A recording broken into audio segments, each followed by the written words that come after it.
ആലിലും കമ്മ്യൂണിക്കേഷൻ്റെ പുതിയൊരു വീഡിയോയിലേക്ക് സ്വാഗതം. ഇന്നത്തെ വീഡിയോയിൽ നോക്കാൻ വേണ്ടി പോകുന്നത് എങ്ങനെയാണ് പാൻ കാർഡിലുള്ള അഡ്രസ്സ് അപ്ഡേറ്റ് ചെയ്യുന്നത് അല്ലെങ്കിൽ എങ്ങനെയാണ് ചേഞ്ച് ചെയ്യുന്നതെന്നാണ് ഇന്നത്തെ വീഡിയോ നോക്കാൻ വേണ്ടി പോകുന്നത്.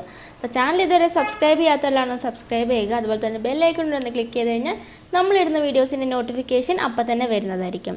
അപ്പോൾ നിങ്ങളുടെ സപ്പോർട്ട് ഉണ്ടെങ്കിൽ മാത്രമാണ് നമുക്ക് മുൻപോട്ട് പോകാൻ വേണ്ടി പറ്റുള്ളൂ. അപ്പോൾ നിങ്ങൾക്ക് വേറെ ഏതെങ്കിലും വീഡിയോസ് വേണമെന്നുണ്ടെങ്കിൽ നിങ്ങൾക്ക് കമൻറ്റായിട്ട് അറിയിക്കാവുന്നതാണ്. നമ്മൾ മാക്സിമം ചെയ്യാൻ വേണ്ടി ശ്രമിക്കുന്നതായിരിക്കും കേട്ടോ.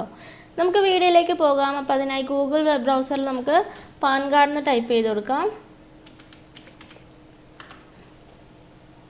അപ്പോൾ നമുക്ക് ഓപ്പൺ ആയിട്ട് വരുന്നുണ്ട്. അപ്പോൾ രണ്ടാമത് കാണാൻ വേണ്ടി പറ്റും പാൻ കാർഡ് UTIITSL എന്ന് കാണാൻ വേണ്ടി പറ്റും. അപ്പോൾ അവിടെ ക്ലിക്ക് ചെയ്ത് കൊടുക്കുക. അപ്പോൾ ഇങ്ങനെ ഒരു പോപ്പപ്പ് വിൻഡോ വരുന്നതായിരിക്കും. ഇതിനകത്ത് ജസ്റ്റ് ഒന്ന് വായിച്ച് നോക്കുക കേട്ടോ. എന്നിട്ട് ഓക്കെ കൊടുക്കാം. താഴോട്ട് സ്ക്രോൾ ചെയ്ത് കഴിയുമ്പോൾ നമുക്ക് പാൻ കാർഡുമായി റിലേറ്റ് ചെയ്ത കുറേ ഓപ്ഷൻസ് കാണാൻ വേണ്ടി പറ്റും. അപ്പോൾ നമ്മൾ എങ്ങനെയാണ് പാൻ കാർഡിന് വേണ്ടി പുതിയതായി അപ്ലൈ ചെയ്യുന്നതെന്നും പാൻ കാർഡിലെ ചേഞ്ചസ് അല്ലെങ്കിൽ കറക്ഷൻസ് ഒക്കെ എങ്ങനെയാണ് തിരുത്തുന്നതെന്നും പാൻ എങ്ങനെയാണ് ഡൗൺലോഡ് ചെയ്യുന്നതെന്നൊക്കെ വീഡിയോ നമ്മൾ ചെയ്തിട്ടുണ്ട് കേട്ടോ. അപ്പോൾ അത് കാണാത്തവരാണെങ്കിലും ഒന്ന് കാണുക. പിന്നെ നോക്കാൻ പോകുന്നത് എങ്ങനെയാണ് നമ്മൾ അഡ്രസ്സ് അപ്ഡേറ്റ് ചെയ്യുന്നതെന്നാണ്. അപ്പോൾ നമുക്കിവിടെ താഴോട്ട് സ്ക്രോൾ ചെയ്ത് കഴിയുമ്പോൾ കാണാൻ വേണ്ടി പറ്റുന്നതാണ് facility for address update in PAN database through eKYC mode. അപ്പോൾ eKYC മോഡിലൂടെ എങ്ങനെയാണ് പാൻ കാർഡിൻ്റെ അഡ്രസ്സ് അപ്ഡേറ്റ് ചെയ്യുന്നതെന്നാണ് നോക്കാൻ വേണ്ടി പോകുന്നത്. അതായത് നമ്മുടെ ആധാറിൻ്റെ ഡീറ്റെയിൽസ് വെച്ചുകൊണ്ടാണ് നമ്മൾ അപ്ഡേറ്റ് ചെയ്യുന്നത് കേട്ടോ. അപ്പോൾ നമുക്കിവിടെ ക്ലിക്ക് ഹിയർ ടു അപ്ഡേറ്റ് എന്ന് കാണാൻ വേണ്ടി പറ്റും. അപ്പോൾ അവിടെ ക്ലിക്ക് ചെയ്ത് കൊടുക്കാം.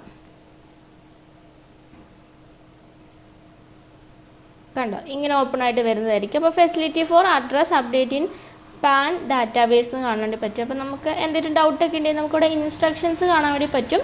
അവിടെ കറക്റ്റായിട്ട് പറയുന്നുണ്ട് എങ്ങനെയാണ് മോഡ് വരുന്നത് എന്നുള്ളത് കേട്ടോ. അപ്പോൾ ഒന്ന് വായിച്ച് നോക്കുക, എന്നിട്ട് ചെയ്യുക കേട്ടോ. അപ്പോൾ നമുക്കിവിടെ ഫസ്റ്റ് ചോദിച്ചിരിക്കുന്നത് പാൻ കാർഡിൻ്റെ നമ്പറാണ്. അപ്പോൾ നമ്മുടെ പാൻ കാർഡിൻ്റെ നമ്പർ ഇവിടെ എൻ്റർ ചെയ്ത് കൊടുക്കുക. അതിനുശേഷം നമ്മുടെ ആധാറിൻ്റെ നമ്പർ തെറ്റുകൂടാതെ എൻ്റർ ചെയ്ത് കൊടുക്കുക കേട്ടോ. ശേഷം ഫോൺ നമ്പർ എൻ്റർ ചെയ്ത് കൊടുക്കുക. അടുത്ത് വരുന്നത് ഇമെയിൽ ID ആണ്, അതുകൂടെ എൻ്റർ ചെയ്ത് കൊടുക്കുക. പിന്നെ GST നമ്പർ ചോദിക്കുന്നുണ്ട്, അത് ഓപ്ഷനിലാണ് കേട്ടോ, അത് കൊടുക്കണമെന്നില്ല. അടുത്ത് ചോദിക്കുന്നത് അഡ്രസ് അപ്ഡേറ്റ് സോഴ്സ് ആണ് ചോദിക്കുന്നത്. അപ്പോൾ രണ്ടെണ്ണമാണുള്ളത്, ആധാർ ബേസ് eKYC അഡ്രസ് അപ്ഡേറ്റും ഡിജി ലോക്കർ അഡ്രസ് അപ്ഡേറ്റും ആണ് കേട്ടോ. അപ്പോൾ ഡിജി ലോക്കറിലൊക്കെ അക്കൗണ്ട് ഉള്ളവർക്കാണെങ്കിൽ അത് വെച്ചിട്ട് ചെയ്യാവുന്നതാണ്. അല്ലാത്തവർക്കാണെങ്കിൽ ആധാർ ബേസ് ആയിട്ട് നമുക്ക് ചെയ്യാൻ വേണ്ടി പറ്റുന്നതാണ്. അപ്പോൾ ഏതാണെന്ന് വെച്ചാൽ സെലക്ട് ചെയ്ത് കൊടുക്കുക.